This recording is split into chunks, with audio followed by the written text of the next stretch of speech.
हमारी संस्कृति, हमारे संस्कार सदा रहें हमारे साथ। सब्सक्राइब करें तिलक। भगवान राम की जन्मस्थली अयोध्या में सहस्त्र चंडी और दिव्य रुद्र होम महायज्ञ का आयोजन किया जा रहा है। आइए इस महायज्ञ का हिस्सा बने।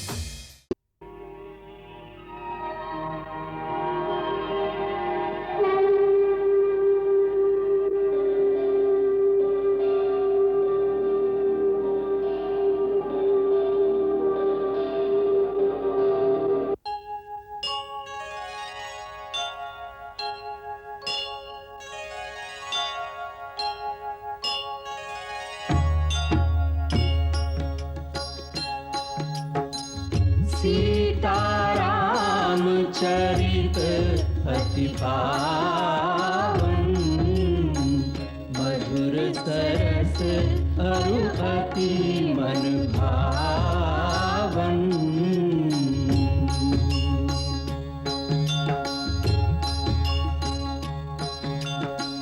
पुनि पुनि कितने हो सुने सुनाए,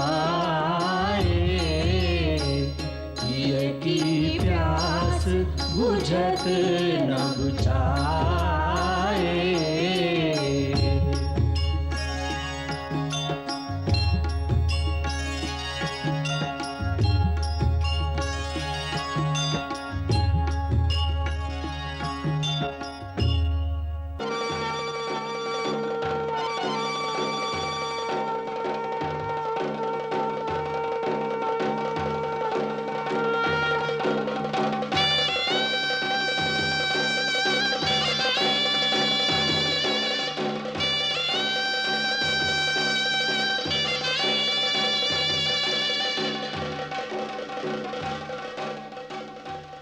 जय हो महर्षि।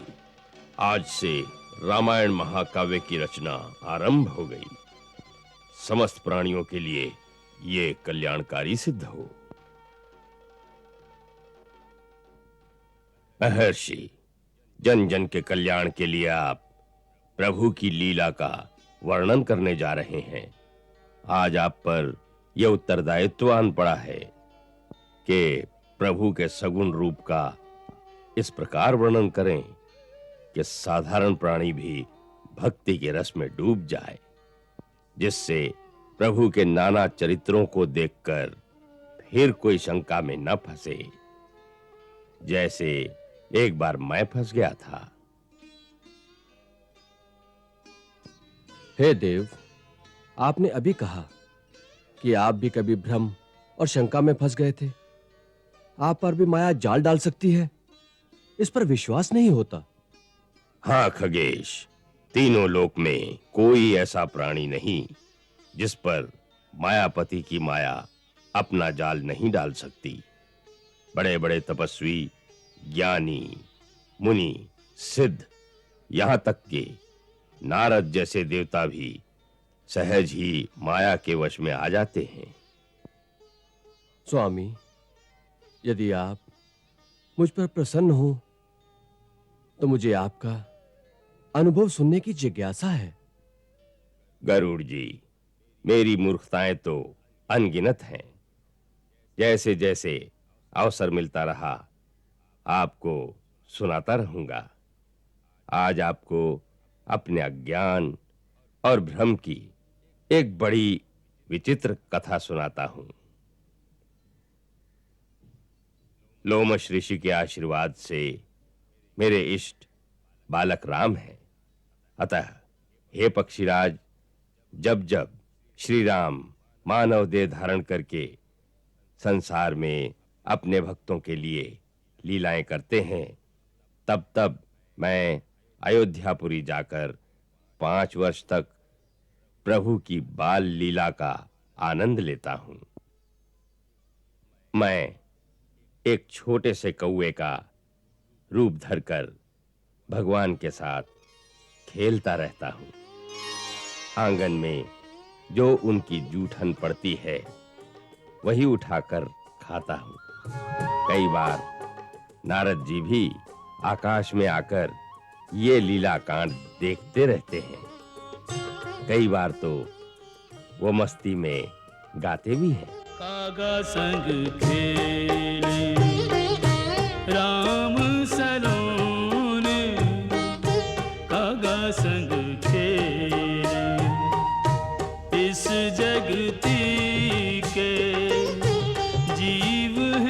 जितने मानो राम के खेल खिलौने कागा संग खेले राम सलोने सलोने कागा संग खेले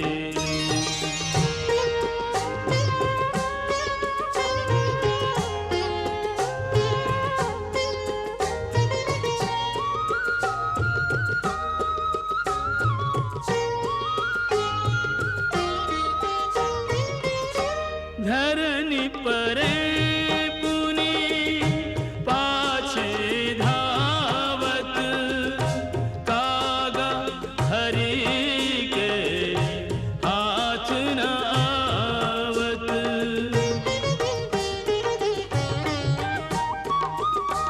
धरनी परे पुनि पाछे धावत कागा हरि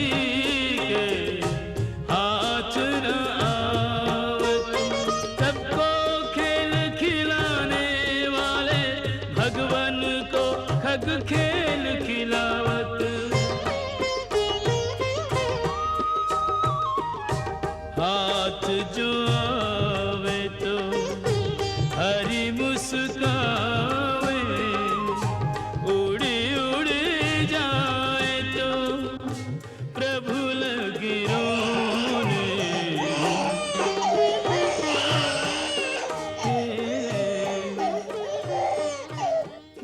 इसी प्रकार एक बार श्री राम जी के संग खेल रहा था।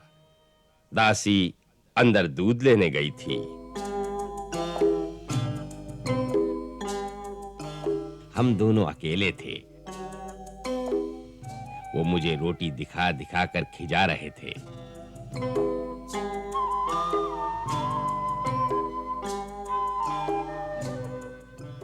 मैं पास जाता तो पकड़ने की कोशिश करते।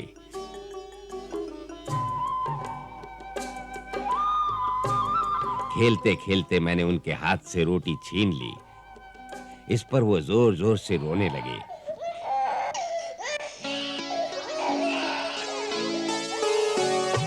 रोटी के टूक के कारण रोवत तीनों लोक के पालन हारे शंका भई क्या यही है यही भगवान रमापति राम हमारे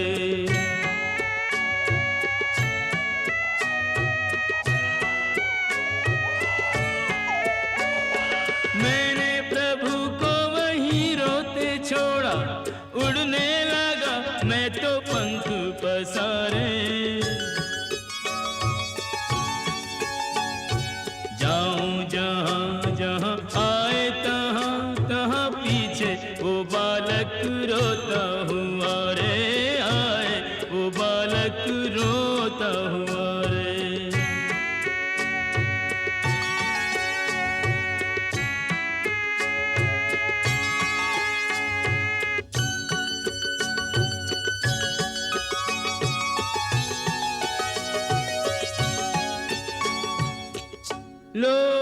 लोकालोक भ्रमत मेरी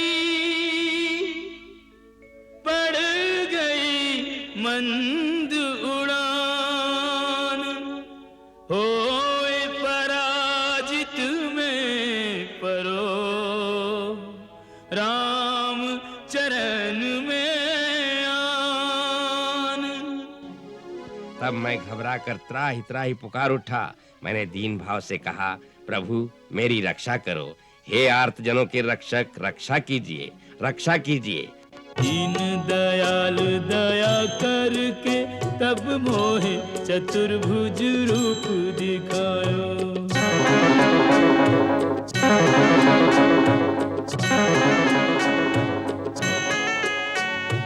काग रे काग तू मांग रे मांग तेरो अनुराग मेरे मन भायो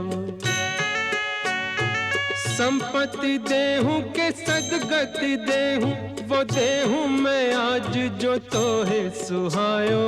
रिद्धि के सिद्धि के मुक्ति मैं देहूं के देहूं वो दान जो कोई न पायो। रिद्धि के सिद्धि के मुक्ति मैं देहूं के देहूं वो दान जो कोई न पायो। उनकी प्रेम भरी वाणी सुनकर मेरे अश्रु आ गए, परंतु मैंने मन में विचार किया कि प्रभु ने सब सुखों को देने की बात कही है, परंतु जो वास्तव में सुखों की खान है वो भक्ति देने की बात तो प्रभु ने कही नहीं। बाकी सारे सुख तो काल के अधीन हैं, समय के साथ समाप्त हो जाते हैं, परंतु भक्ति से जो सुख मिलता है वो तो समय के साथ बढ़ता ही जाता है, उसका कभी क्षय नहीं। ये सोचकर मैंने प्रभु से विनती की कि प्रभु मुझे ये सब कुछ नहीं चाहिए, मुझे तो केवल अपनी भक्ति प्रदान करें।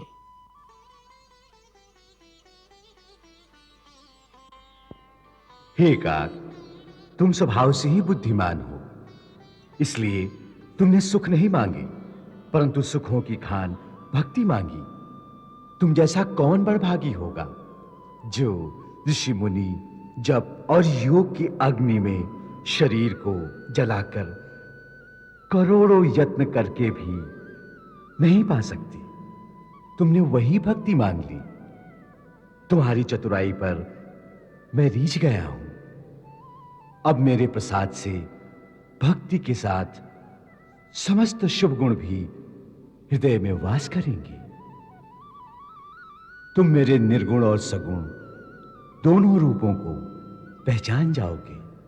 काल तुम्हें कभी नहीं मार सकेगा। कल्प के अंत समय प्रलय काल में तुम्हारा अंत नहीं होगा।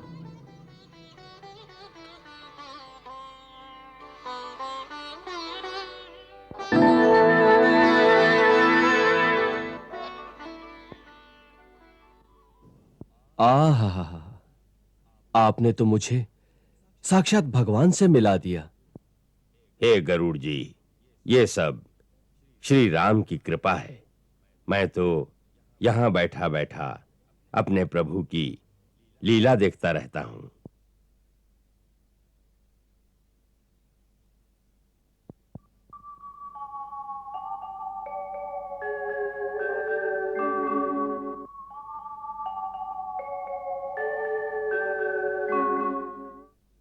प्रभु भाइयों के साथ अयोध्या में हैं।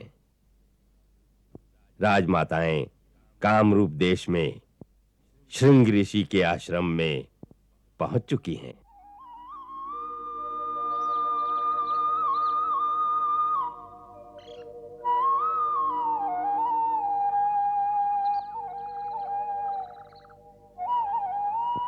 ऋषिवर, आपके दर्शनों से हम कृतार्थ हो गई।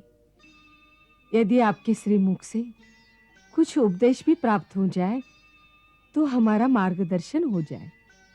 राजमाता कौशल्या, जब तीर्थ यात्रा को निकलो तो पीछे जो छोड़ आई हो उसका मोह भी त्याग देना चाहिए। आप तीनों ने ऐसा ही सोचा था, परंतु ऐसा हुआ नहीं।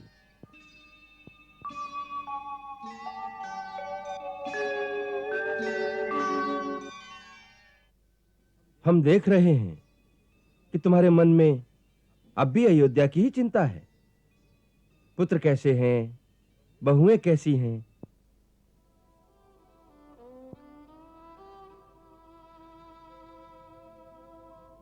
आपने सत्य कहा मुनिवर। मां का हृदय ही ऐसा है। हमें यात्रा करते हुए 6 महीने हो गए, फिर भी पुत्रों की ओर मन चला ही जाता है। पुत्रों से भी अधिक ये लालसा है कि उनके आगे संतान का क्या योग है। ये जिज्ञासा भी पीछा नहीं छोड़ती। आप तो त्रिकालदर्शी हैं मुनिवर, हमारी जिज्ञासा का उत्तर आप ही दे सकते हैं।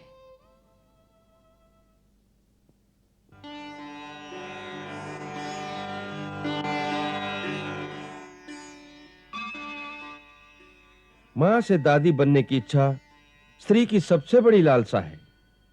महारानी, इस समय तुम्हारी बड़ी बहू सीता गर्भवती है। उसकी कोख से उनका जन्म होगा जो वीरता में अपने पिता से भी बढ़कर होंगे।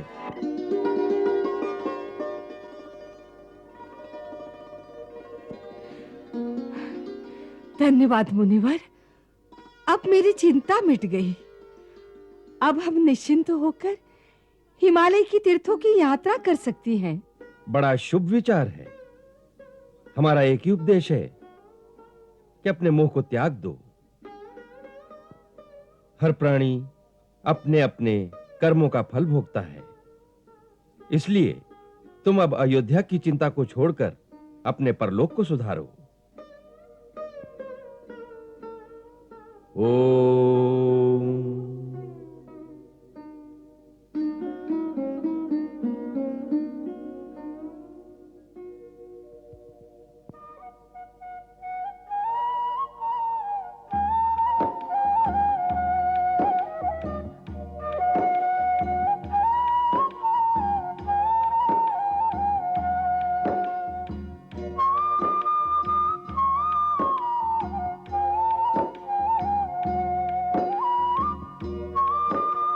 माताओं ने तुम्हें आशीर्वाद भेजा है। उनका संदेश आया है? कहाँ है वो? कामरूप देश में श्रृंग ऋषि के आश्रम में है। एक ब्रह्मचारी वहां से उनका संदेश लाया है। महर्षि ने अपनी दिव्य दृष्टि से देखकर उन्हें सब कुछ बता दिया है। क्या? कि सीता गर्भ धारण कर चुकी है।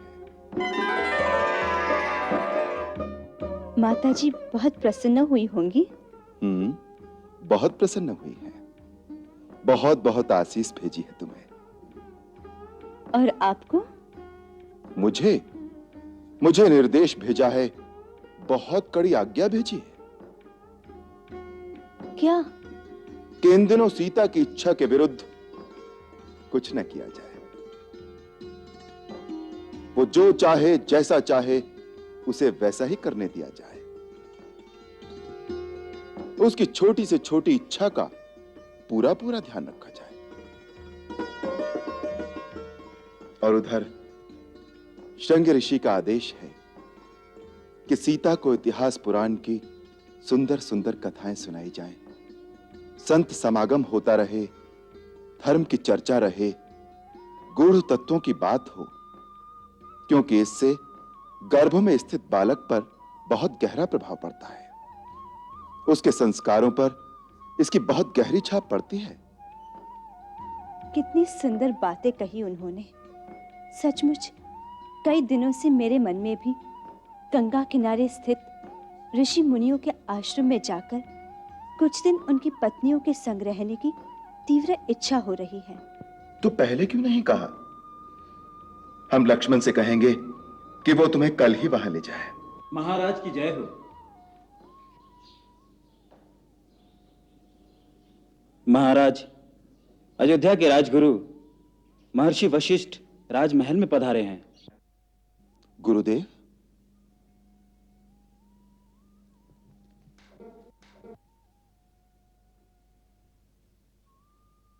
आयुष्मान भव, कल्याणमस्तु, अखंड सौभाग्यवती भव, पुत्रवती भव।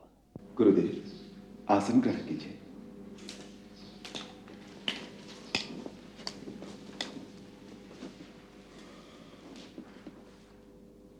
गुरुदेव, अचानक आगमन का विशेष प्रयोजन। आप आज्ञा भेज देते, हम स्वयं श्री चरणों में उपस्थित हो जाते। हे अवधेश, अत्यंत पुनीत संजोग बन रहा है। समाचार मिला है चारों दिशाओं से आर्यावर्त की महान पावन विभूतियां, ऋषि मुनि, तपस्वी, मनस्वी, ब्राह्मण, महात्मन आपका अभिनंदन करने एक साथ अयोध्या में पधार रहे हैं। उनके स्वागत का आयोजन करना होगा। अहो भाग्य, अयोध्या अब एक पावन तीर्थ बन जाएगी।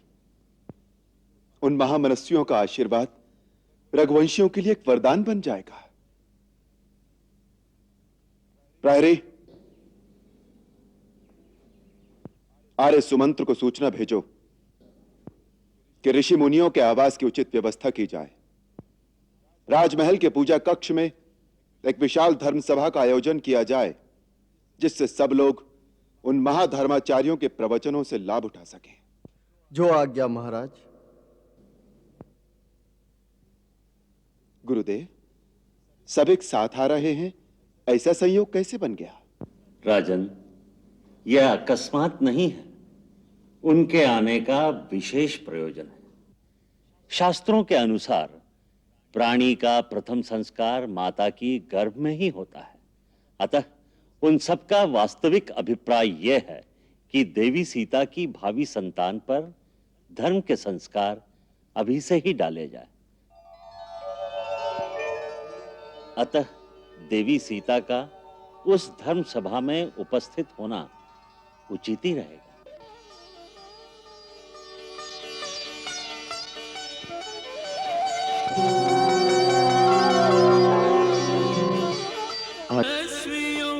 रवि सम ज्वलंतों की सभा, श्री राम के दरबार बैठी, दिग दिगंतों की सभा, लौकिक अलौकिक पारलौकिक साधु संतों की सभा।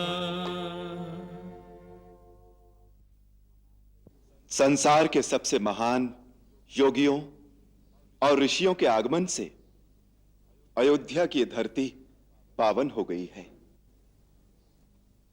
गुरुदेव के आशीर्वाद और हमारे पूर्वजों के पुण्य कर्मों के कारण ही हमें आज आप सबके दर्शनों का लाभ प्राप्त हुआ है। हमें अपना सेवक समझकर आप जो भी आज्ञा देंगे उसे पूरा करना हम अपना सौभाग्य समझेंगे। हमारे पास जो कुछ भी है, कोष, सेना, हाथी, घोड़े, यहां तक कि हमारा राज्य भी हम आपके श्री चरणों में भेंट करते हैं।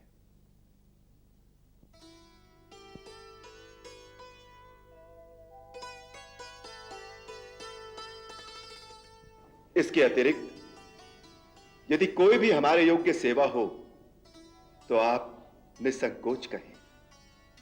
अपने प्राण देकर भी हम उसे पूरा करेंगे, हम इसका वचन देते हैं।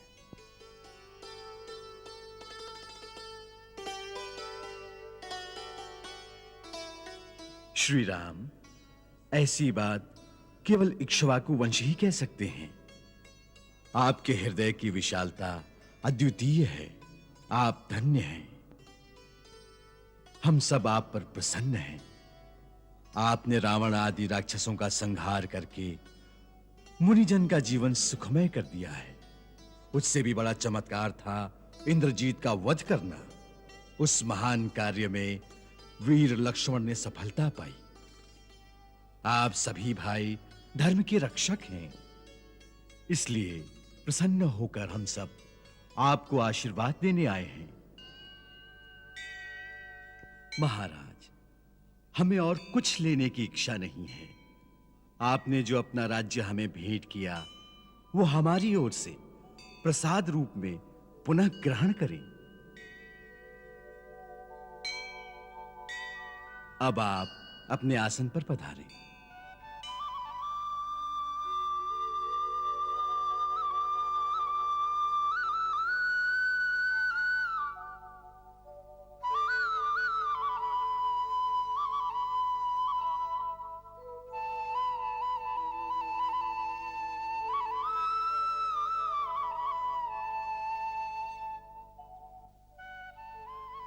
महाराज रामचंद्र, तीनों लोकों में इतने महान ऋषियों का समागम कई युगों में संभव नहीं हो सका।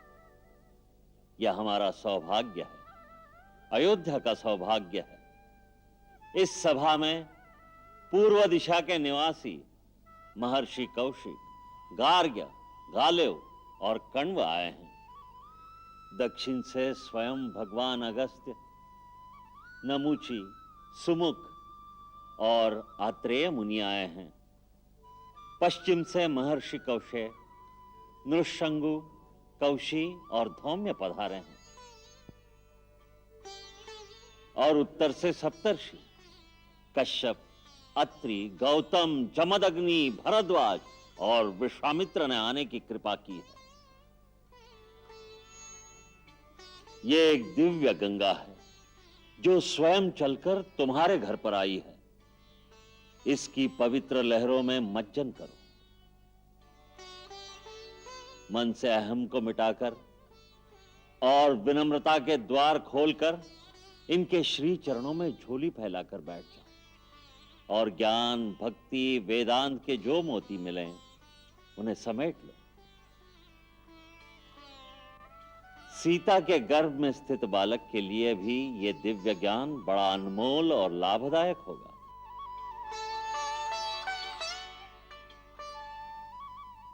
भगवान, तीनों लोक में ज्ञान का दान सबसे उत्तम माना गया है। हम याचक हैं, अल्पबुद्धि हैं, आप त्रिकालदर्शी हैं। हमें जिस योग्य समझें वही शिक्षा प्रदान करने की कृपा करें। हमारे कान आपकी वाणी का अमृत पान करने के लिए लालायित है।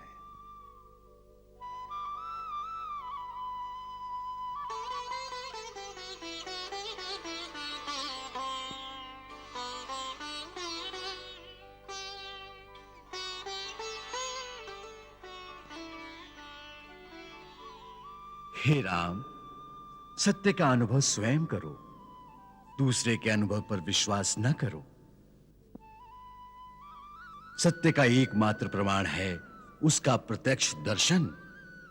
जो गुरु यह कहे मैंने देखा है और तुम नहीं देख सकते, उसे गुरु ना मानो। और जो यह कहे कि तुम भी प्रयत्न करो, मैं तुम्हें दिखा सकता हूं, वही सच्चा गुरु है, उसी पर विश्वास करो। अज्ञानी उस मूर्ख की भांति है जो सोने से भरे हुए संदूक पर बैठकर भीख मांग रहा है। जब कोई गुरु मिलता है तो वह उसी का संदूक खोलकर उसे दिखा देता है। वही ज्ञान है। आत्मा आकाश में उड़ता हुआ एक पंछी है। जैसे आकाश की ऊंचाई से धरती के ऊंचे ऊंचे पहाड़ भी बहुत छोटे दिखाई देते हैं, उसी प्रकार आत्मा की ऊंचाई से जीवन को देखा जाए तो जिन बातों को प्राणी बहुत बड़ा समझता है वो बहुत गौड़ हो जाती है। आत्मा जितनी ऊंचाई पर होगी उतनी ही दूर तक पीछे और आगे की धरती दिखाई देगी। ऊंचाई से आप देख सकते हैं कि इस कठिन पहाड़ के उस पार एक सुंदर झील भी है। इसी को त्रिकाल दर्शन कहते हैं। भगवान, वेद और श्रुति के अनुसार सबसे बड़ा धर्म क्या है और सबसे बड़ा दुष्कर्म क्या है? सबसे बड़ा धर्म है अहिंसा, अहिंसा परमो धर्म। और सबसे बड़ा दुष्कर्म है पराई निंदा। गुरुवर, सबसे बड़ा दुख किसमें है और सबसे बड़ा सुख किसमें मिलता है? दरिद्रता ही सबसे बड़ा दुख है।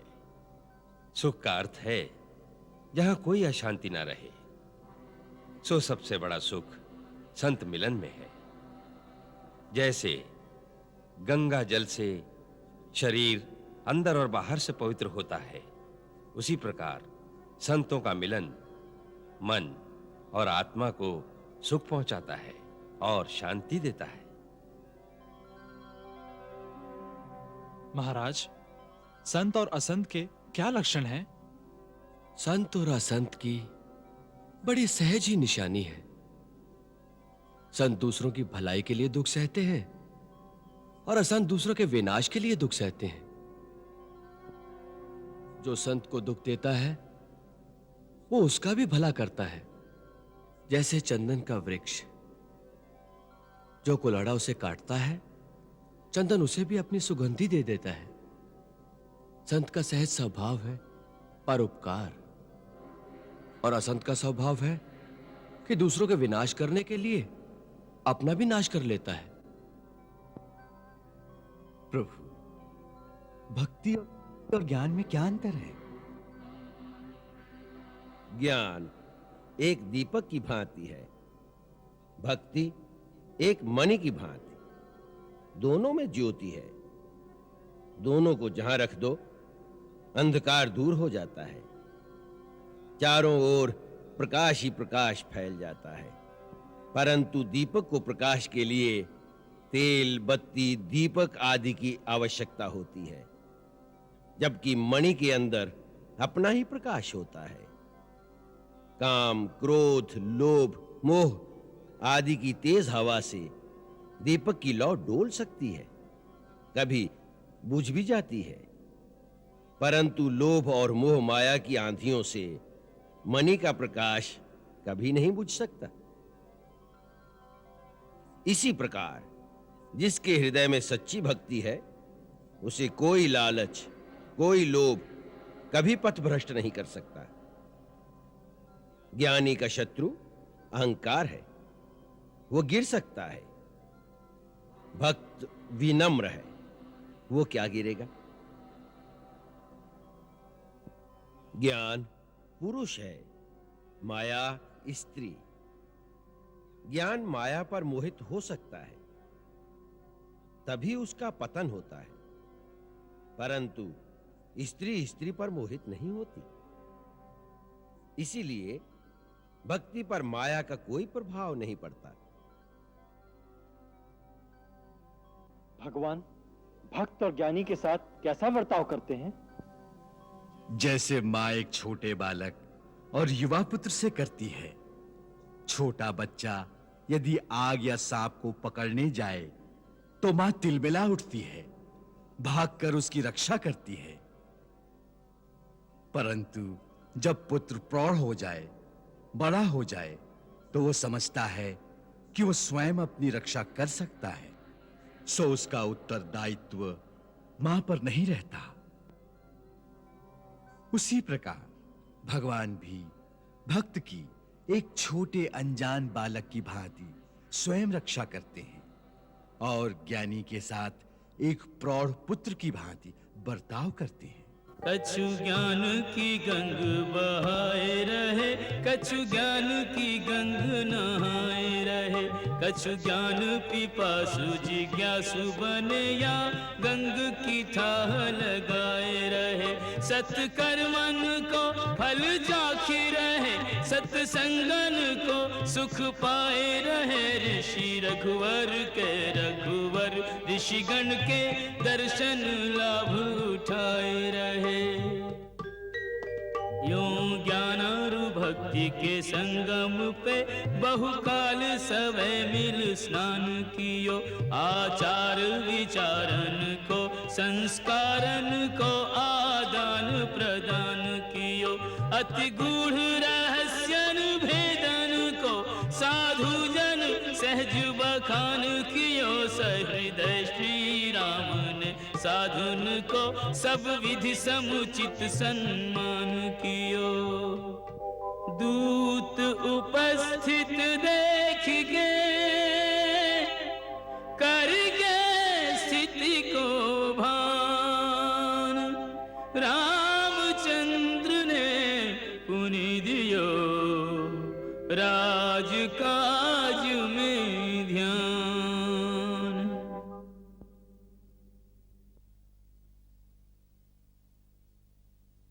महाराज की जय हो। तुम्हें देखकर हमें विश्वास हो गया कि तुम जिस काम के लिए गए थे, अपने उस लक्ष्य को पाने में सफल होकर आए हो। जब से तुम गए हो हमें एक रात भी पूरी नींद नहीं सो सके। हमारे मन पर एक बोझ था कि हमारी प्रजा में से एक स्त्री हमसे सहायता मांगने के लिए आई और हम उसके लिए कुछ नहीं कर सके। हम यही सोचते रहते थे कि उस पर क्या बीती होगी, वो कहां होगी, और राजद्वार से निराश होने के पश्चात उसे कहीं और सहायता मिली होगी कि नहीं। आर्य सुमागत, तुम्हारे आने का अर्थ है कि तुम उस स्त्री के बारे में सारी जानकारी लेकर आए हो। जी महाराज। कहां मिली वो? जी वो तो नहीं मिली, पर उसके घर का पता चल गया। उसका पति हमारे राज्य की सीमा पर गौतमी तट पर स्थित एक गांव में रहता है। वो नहीं मिली अर्थात वो अपने पति के घर नहीं गई? जी नहीं। क्यों? महाराज, उसके पति ने उसे स्वीकार करने से इनकार कर दिया। किस अपराध के लिए? वो अपनी मां के घर से आते हुए रास्ते में एक रात कहीं रुक गई थी, इसलिए। क्यों रुक गई थी? इसके बारे में पृथक पृथक धारणाएं हैं। परंतु उस स्त्री ने आकर कुछ तो कारण बताया होगा। महाराज, गांव में पूछताछ करने पर पता चला वो स्त्री एक ही कारण बताती रही। ससुराल से आते हुए रास्ते में उसे एक नदी पार करनी पड़ती है। जब वो नदी किनारे पहुंची तो सांझ का अंधेरा हो चुका था। ऊपर से बरसात भी होने लग गई थी, इसलिए केवट ने नाव चलाने से इनकार कर दिया। रात का अंधेरा, ऊपर से बरसात, वो कहां जाती। सो विवश होकर उसे वो रात उसी केवट की झोपड़ी में बितानी पड़ी।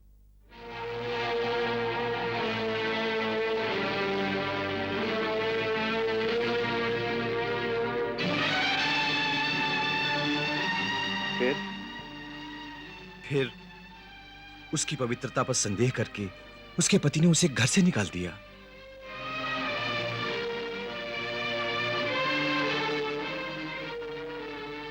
वो अपने पति को अपनी पवित्रता का विश्वास नहीं दिला सकी?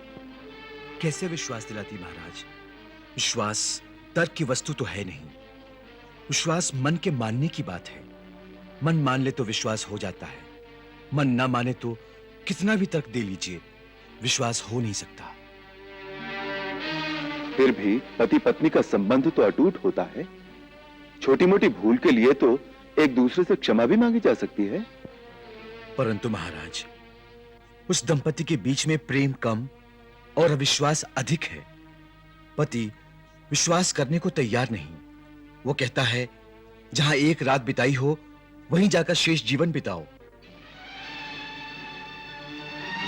पास पड़ोस वालों ने स्त्री से क्षमा मांगने के लिए कहा तो वो अलग भड़क गई। कहने लगी, मैं क्षमा नहीं मांगूंगी। अब श्री राम का राज्य है, मुझे क्षमा मांगने की कोई आवश्यकता नहीं।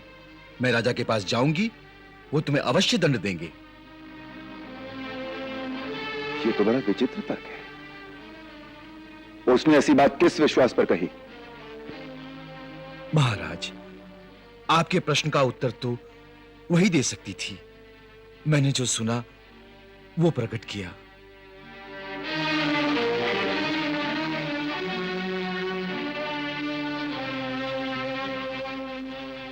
अच्छी बात है, तुम जा सकते हो। जोहार महाराज की।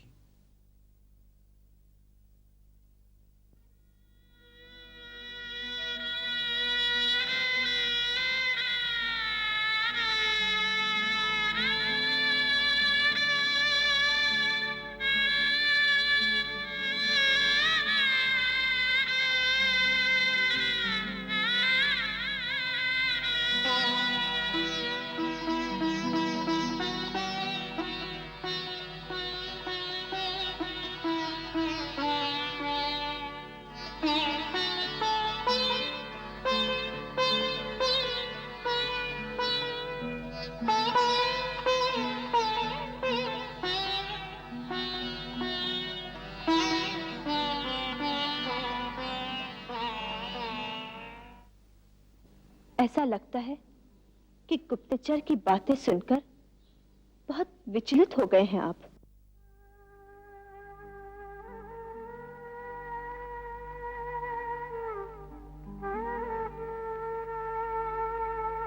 ऐसा क्या कहा उसने जिस पर आप इतना गंभीर विचार कर रहे हैं? जो उसने नहीं कहा उस पर विचार कर रहा हूं। ऐसा लगता है वो हमसे कुछ छुपा रहा है।